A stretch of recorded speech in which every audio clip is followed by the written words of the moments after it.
a word on Aaron Sandilands? Yeah, won't play. Slight setback, won't play this week. So hopefully see him after the bye.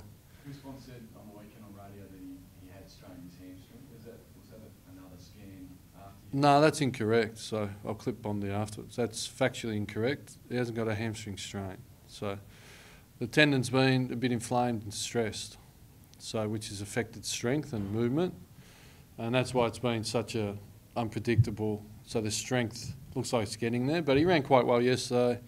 He might be able to make, you've got to get into the 90% strength range. So factually incorrect, no strain. It's been an inflamed tendon. So you're thinking give him another week off and try and get him? Not give him. If he was to get the strength indicators and he was available, he would play. But they're saying it's unlikely that 15% is going to come. He might be able to get 10% this week, so he might be just short. But if he was to get it, he would play. But fundamentally, we think he won't get there. Another Devon Chauncey seat, you're going to debut Darcy there? Someone Darcy will play? Geez, that's a leap of... that's a big leap from going to Aaron to a debutant player. I'm not sure where that comes from. We're really pleased with John Griffin. His ruck work and that, so I'm not sure. Sean's really growing in that, but John took some marks around the ground. His ruck work is really competitive, probably on his spread a little bit. But yeah, I would think he'd continue on. I'm not sure where you're driving that from. No, I just thought you might be a chance to boo the young fella. He played pretty well. Yeah, it's probably a chance, but we're still finishing the review. There was plenty to learn out of the game on the weekend. I think it was a significant game for learnings for the whole group, which we've addressed, that we think Collingwood deserved to win, but we could have stolen it probably. But out of it, we learn a lot, and some pieces we've been missing that we think will get on top of and will take us forward for a fair period of time to make us a better team. So Nathan Fyfe, is he okay? There's some suggestion he might have had a hand injury. Oh, really? Yeah, no. There's always noise.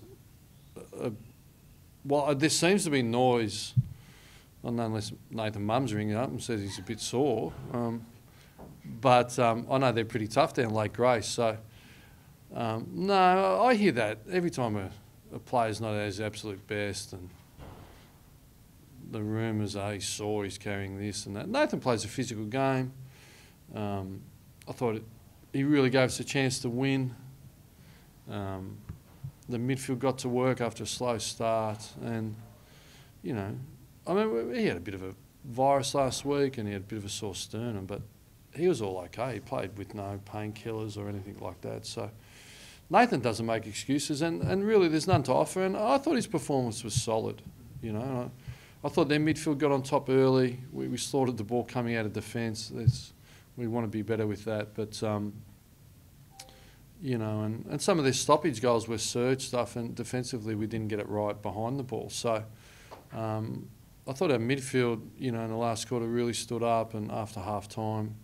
And the frustration is you're seeing us playing some good periods and some really sloppy periods. So we're looking for that consistency, but we've identified some things where we can work together better to help everyone play a bit better, which is when you want to be a really good team. Everyone talks about roles, but everyone's got to execute their roles. So I thought our effort was really strong and individually really strong, but we need to be more coordinated and work together, and that's something we've spoken about and addressed, and I spoke about in the press conference after the game. You've got to get your method right. It's no use just 22 desperate individuals rolling around. So I thought Collingwood worked better as a team for longer than us, but in saying that, that's exciting because we were still in the game in a real sense. We were effective when we went forward, and I think if we can bring the method more consistently, like we did probably against Richmond for the majority and Melbourne and the Bulldogs, I think there's some real upside for us. Ross, just with the ball use off half back, it's been a little bit of a sticking issue. I mean, last week it wasn't great against Collingwood. Can you flip that around in a week, or does it need to come, training throughout a month's sort of block, or, are you confident you can just turn it around? Yeah, you can. Yeah, you can, and we have. I mean, it hadn't been an issue to the last 2 weeks. So it's a combination of things. Sometimes just fundamental execution, providing the right options, opposition pressure, and holding your nerve and not abdicating your responsibility and passing the problem on. You've got to make some decisions. You've got to stick to the plan. So It's been a non-issue all year, pretty much. It's been, and we actually scored quite well out of off half back. It was just when we were a bit deeper, just some poor decisions and executions put us under enormous pressure. Across the slow starts, do you look at that and potentially changing anything before the game? Is there anything you can do there? Yeah. Look, it's on the agenda. It's topical, isn't it? And we'd like to start better, and it's really important. We know it's a significant period of the game, so we're putting ourselves under a lot of pressure. But sometimes, you know, let's get out there and rip and tear. It's just, you've got to build your game up a bit. I don't think we've been building it up. It's we just need to be a bit more methodical in the first quarters rather than just helter-skelter. So that's a calm head and that's experience, and I think we can get there, yeah. Ross, when you went on that winning run sort of a few weeks back, Mm. the senior players were really significant for you in those weeks. Do you have to monitor how they're travelling? Like Aaron's now got a bit of a strain and Mundy's looked a bit tired the last couple of weeks. Yeah, it's a good point. We do manage them. We manage all our players. But in any team, I think where the landscape of the AFL, you need your best players to play well. I mean, we're not all equal. That's why we don't give each player 3% of the salary cap. It doesn't work like that. Everyone gets different slices because of their capabilities and expectations to deliver, and that's a lot of the pressure of AFL football, and that's the same as coaching.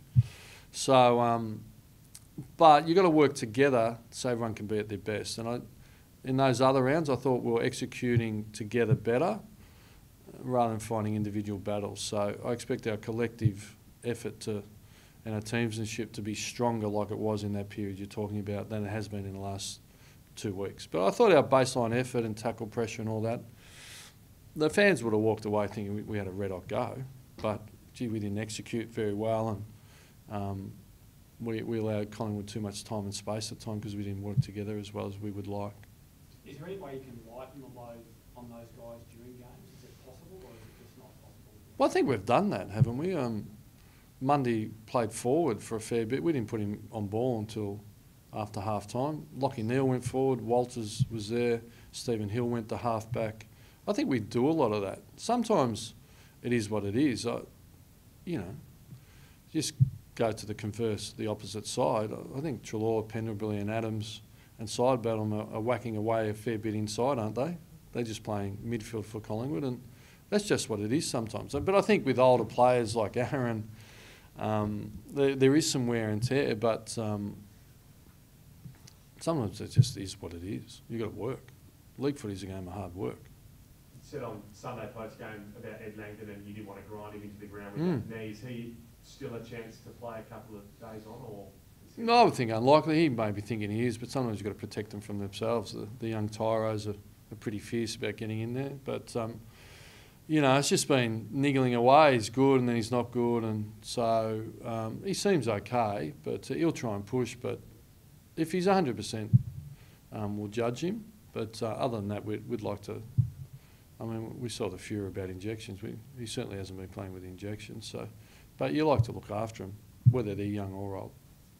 You mentioned illness. Did you have a bit of illness from a few players last week? I know you won't use it as an excuse. No excuses. There's always bits and pieces floating around, and every league club would have a week or two where you go, well, that's a bit more than we'd like. But we got to the line healthy, so, yeah, there's no excuse. Could it affect you in that last quarter, just in those dying moments, when Collingwood were up and about?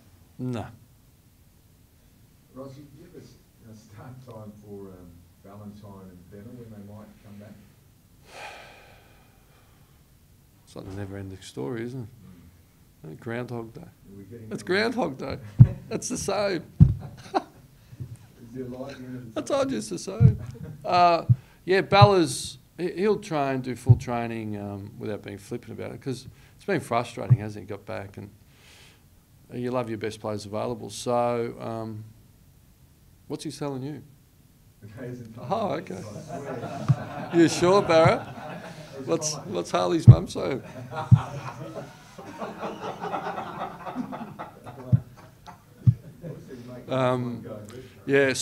Bella's, on a more serious note, or no less accurate note, he'll train this week and then train fully next week and be available. But unfortunately, I think then Peel has a bye. But we would then we have the bye, sorry. So, yeah, he's going to be there. Just timing with games is unfortunate. And Harley's basically on that. He's progressing. He ran 6K yesterday, and he's building. So hopefully that's that 2-3 week period.